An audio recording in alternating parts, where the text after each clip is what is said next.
Hello, and welcome to this YouTube live event sponsored by the Acoustical Society of America, or the ASA. My name is Lily Wang, and I'm a professor in the Durham School of Architectural Engineering Construction and an associate dean in the College of Engineering at the University of Nebraska-Lincoln. Well, I'm also the current ASA president-elect, and I am excited to be the moderator for today's event. It is April 25th, 2018, and we are here to support International Noise Awareness Day, or INAD 2018. INAD was founded in 1996 by the Center of Hearing and Communication with a goal to raise awareness of the effects of noise on the health and welfare of individuals and populations worldwide.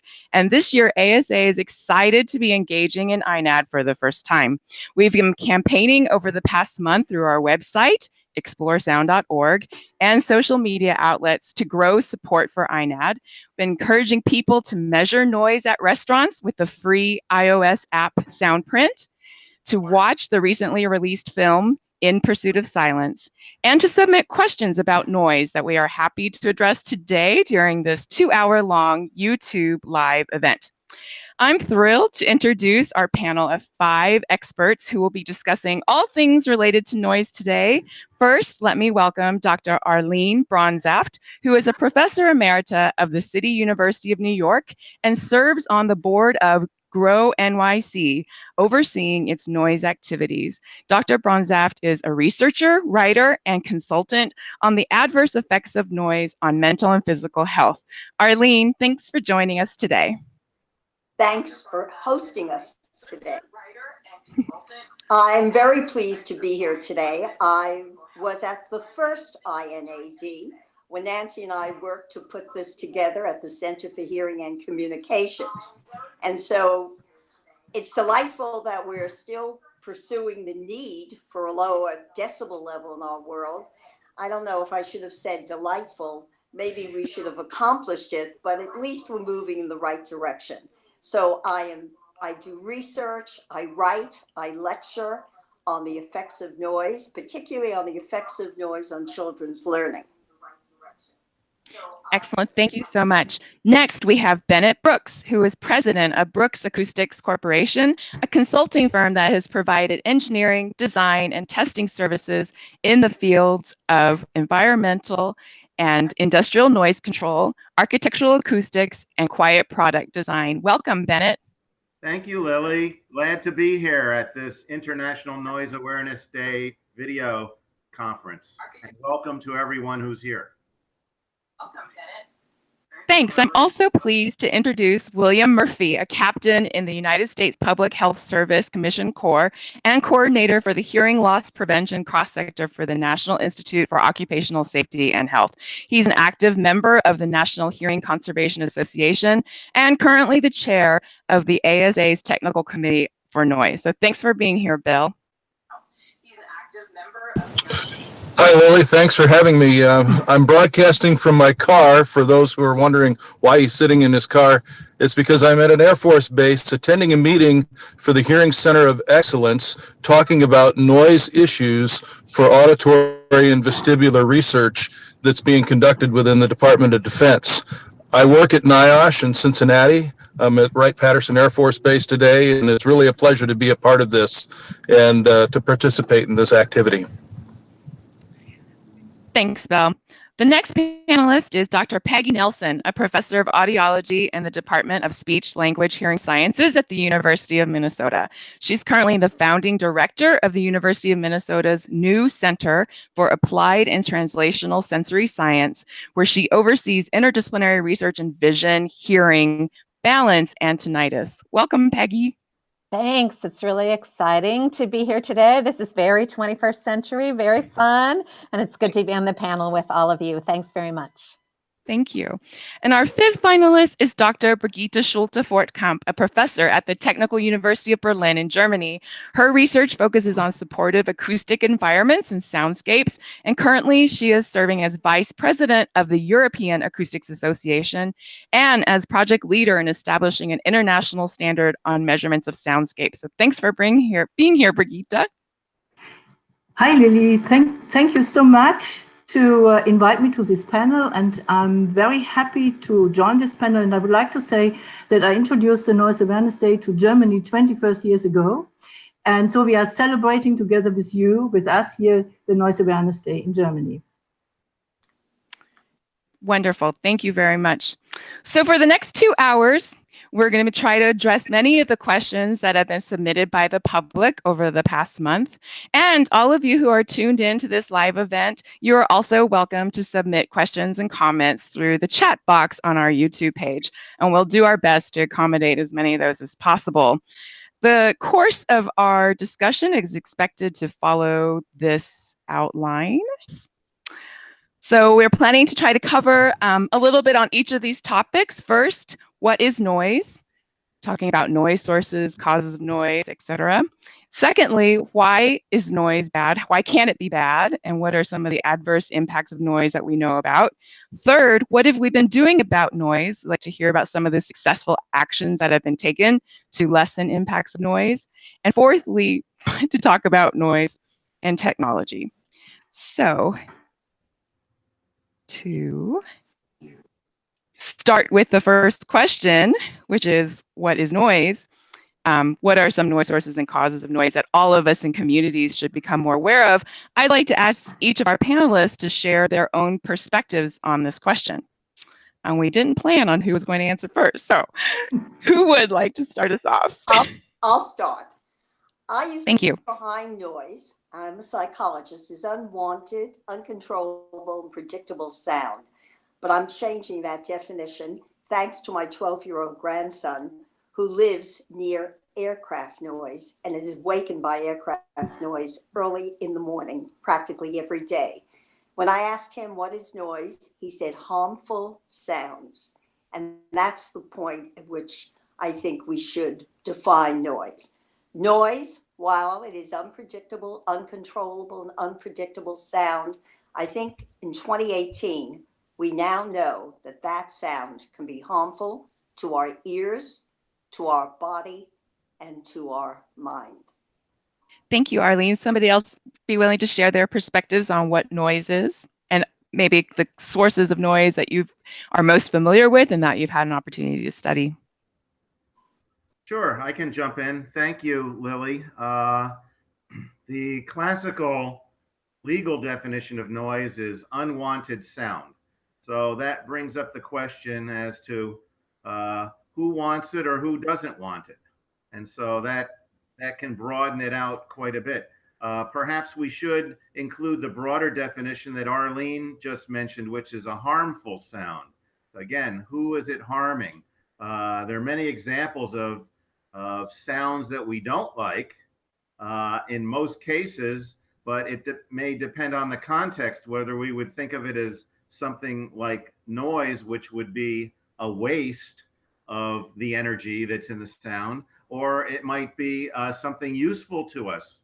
A quick example would be car horns and traffic in a city. People beeping horns. Most people don't like car horns most of the time. However, if you happen to be a person who's crossing the street and looking the other way when a car is coming and the car horn beeps at you, it might save your life. So in that sense, that sound might be noise to some people who aren't involved in that situation, but to you, it may be a lifesaver. It may be a very useful resource. So I think it depends on the context. We need to be very careful about the context, and that I know Brigitte can weigh in on that because that is part of the soundscape technique and concept.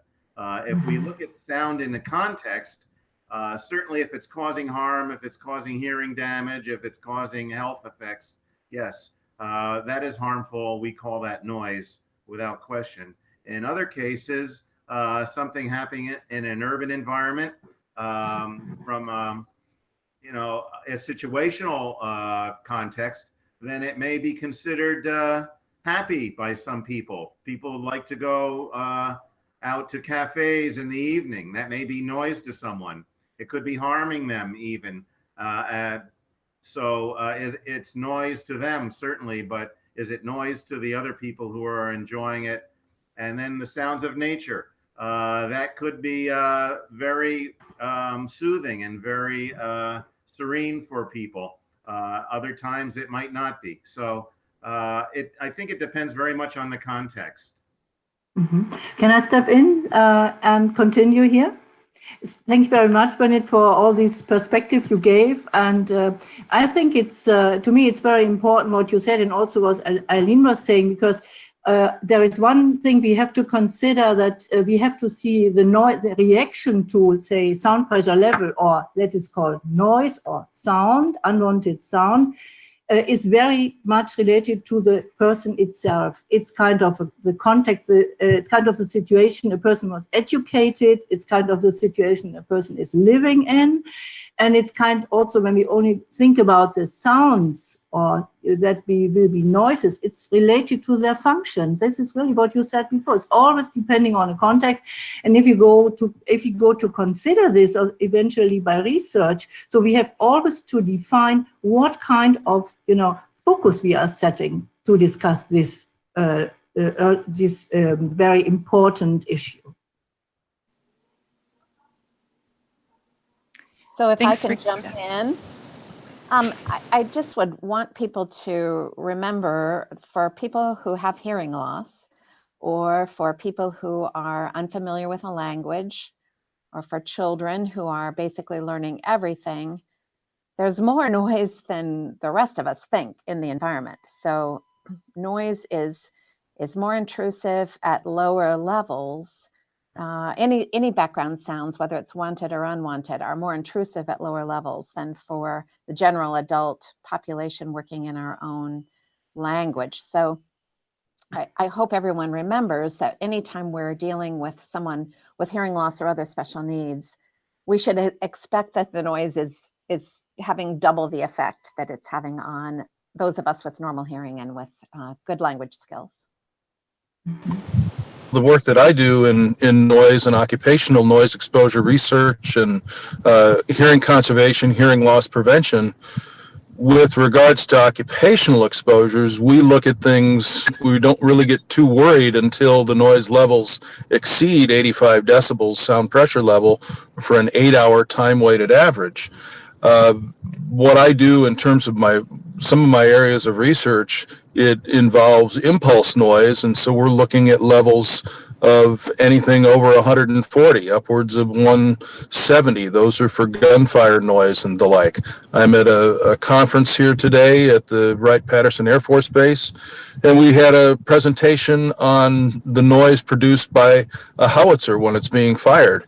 And the levels for that can be 180, 185 dB. These can make for a very bad day very quickly for someone's ears and cause permanent hearing loss. It can definitely cause temporary hearing loss to a person. And those are the kinds of noises that I worry about. Then we also have to worry about things from what causes sleep disruption, and that's what Arline brought up. The noise levels that it takes to wake me from sleep is very low. 45, 50, 60 decibels can wake me up. That disrupts your sleep. That can affect adversely your cardiovascular effects. So that's another aspect of where noise comes into play, and perhaps the hazardous issues.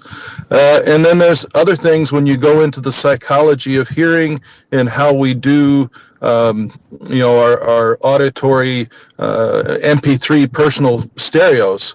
Those have noise that's interjected at very low levels, at the lowest levels, to improve the auditory sound of your MP3 player, your iPod, or your Android device. Thanks to all of you for sharing your initial perspectives on it. We as a group, when we were planning this YouTube Live event, we actually brainstormed about a number of different kinds of sources that are apparent in everyday life. And I did see that there was a comment from the public that was also asking, when will awareness of noise and noise pollution become as common as nowadays how we feel about smoking and smoking cessation. So I'd like to maybe have you all talk about some of the sources of noise that you've worked with most commonly or that you're aware of, and maybe say some things about that. So, Bennett, would you like to start answering with that one?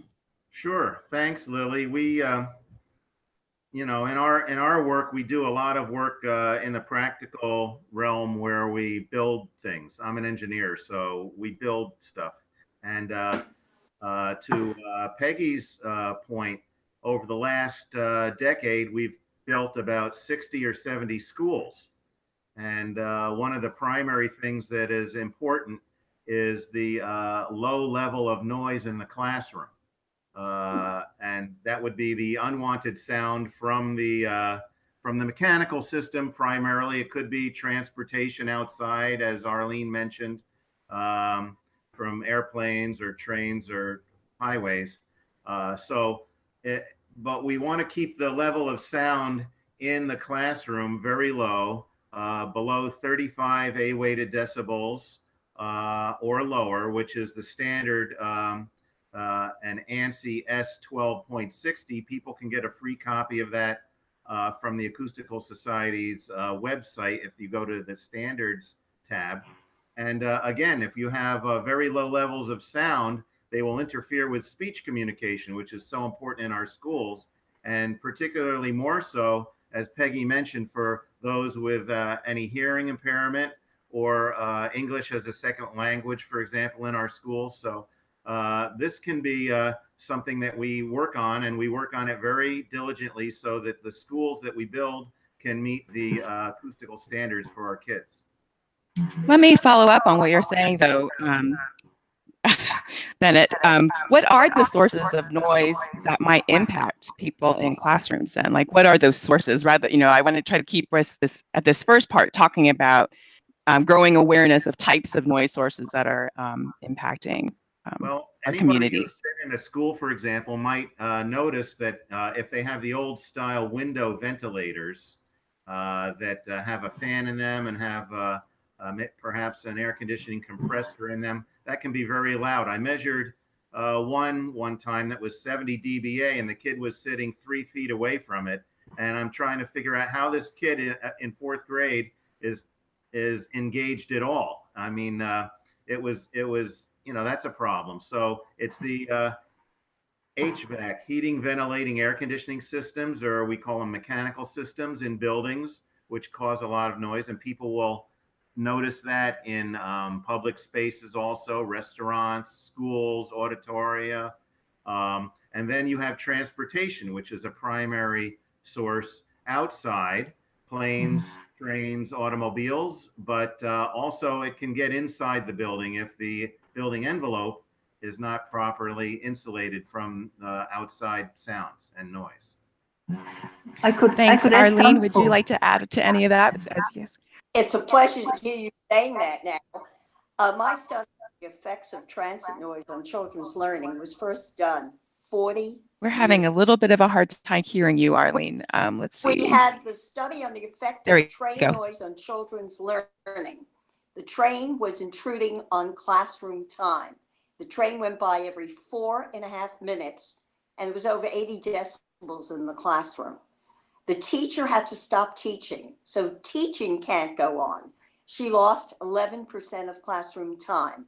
And when we did our study and we compared children exposed to the sound levels of the trains compared to children on the quiet side of the building, by the 6th grade, they were nearly a year behind in learning.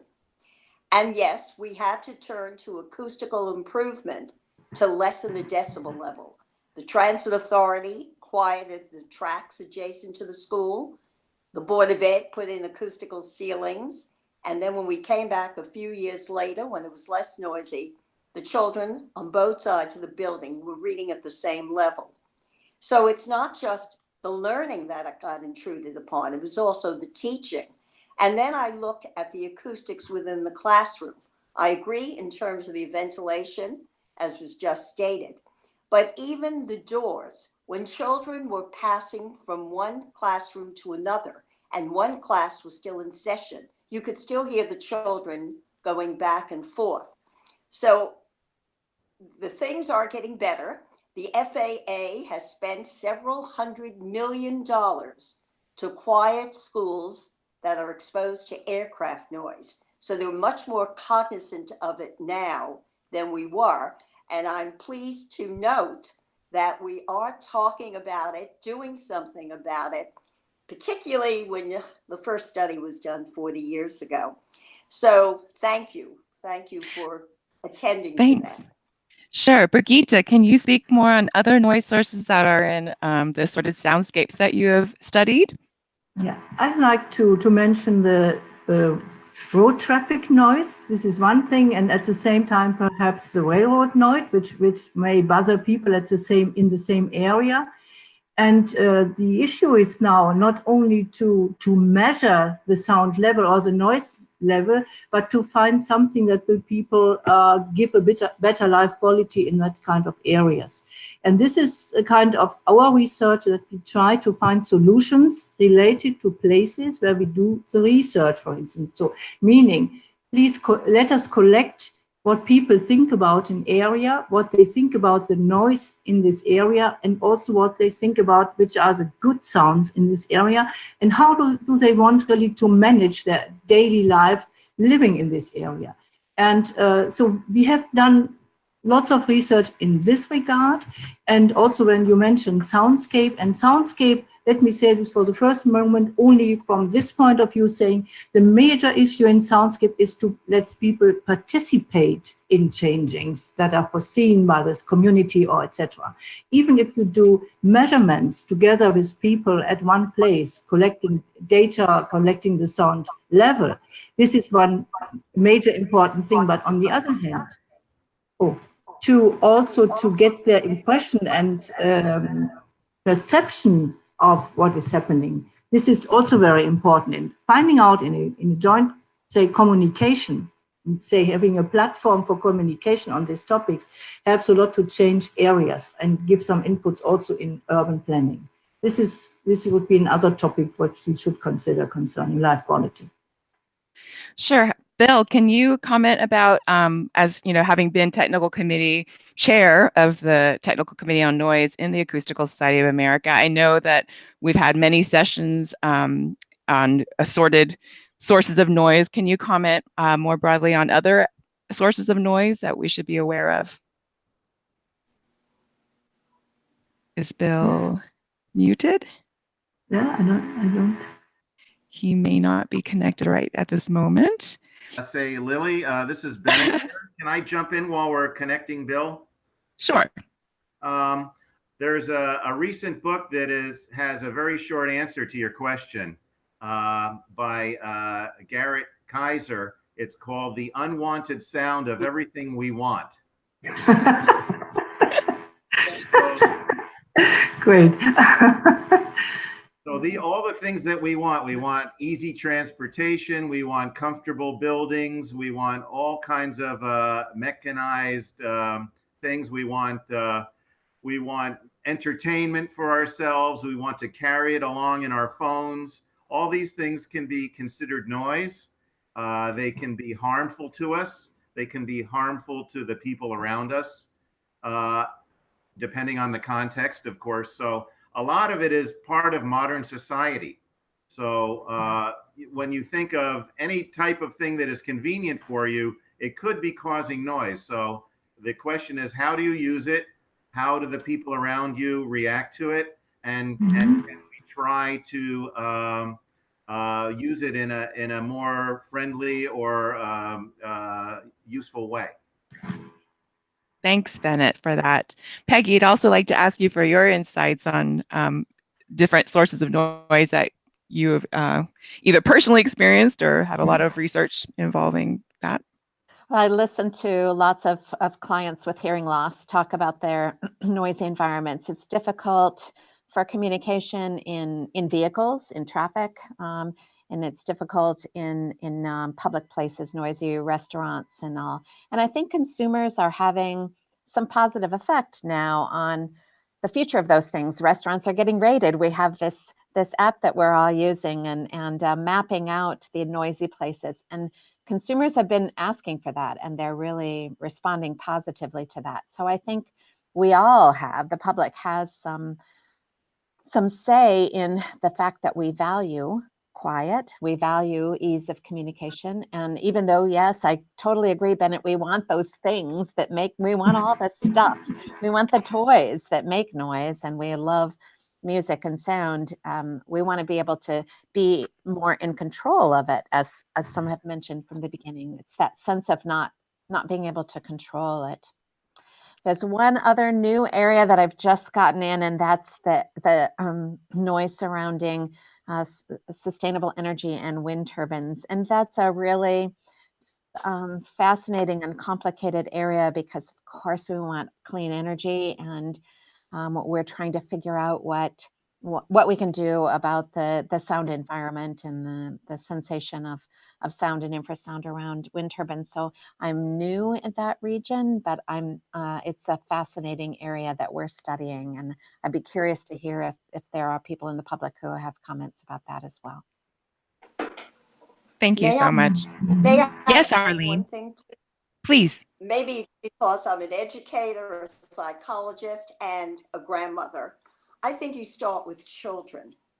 And I want people to realize that we now have a sound and noise module on the New York City Department of Environmental Protection's website, which teaches children from the lower grades through high school to appreciate the good sounds in our world and to be aware of the dangerous sounds. And we won't be able to appreciate the good sounds if the dangerous ones drown them out. And I have written a children's book, Listen to the Raindrops, which speaks about beautiful sounds in our environment and then asks everyone to lessen the noise so that we can, one and all, forever hear the raindrops fall. Thank you for that, Arline. But now we want to transition to this topic of why can noise be bad?